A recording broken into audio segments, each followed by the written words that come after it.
Hindi na ako takot magpinta.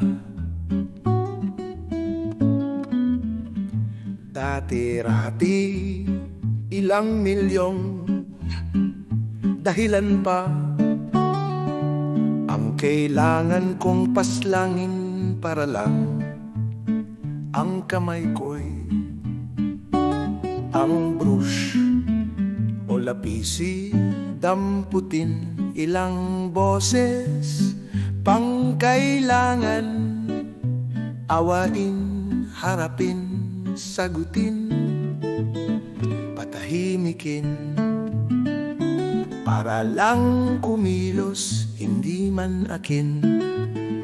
Walang katapusang nakaharang sa daan, hirap iwasan.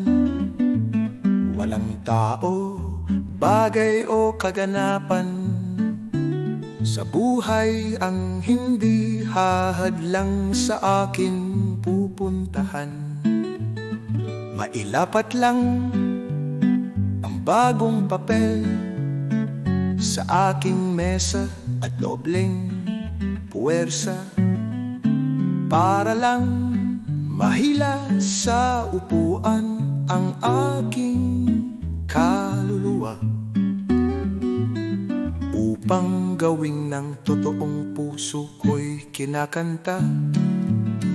Ngunit walang pagnanasa, aking pagnanasa, kay rami pang mga hindi nakikitang bagay, pangyayari o dahilan na pilit akong pinipigilan.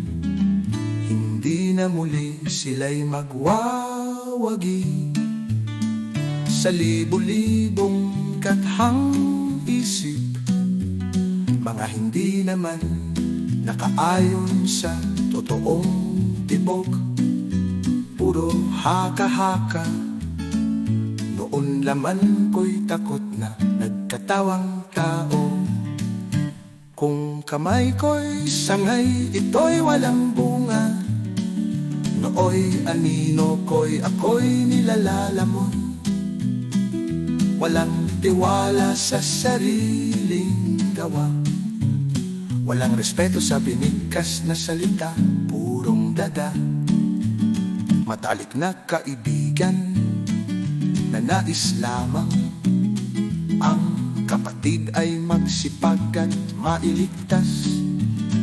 Ngunit ngayon at nadaan sa pilit, sariling kamay pinipilipit, nadaan sa pagsasanay, inaraw-araw gawin braso, daliri, tila kinakalag sa sipit upang pasayawin mga linya at kulay para lang sa sining.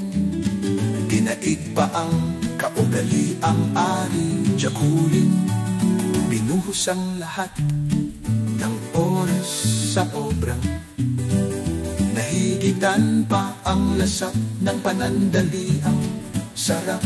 Lahat ng libog sa kanvas nilabas, iniwan na din ang mga dating pag-iisip, kuro-kuro sa totoo na lang.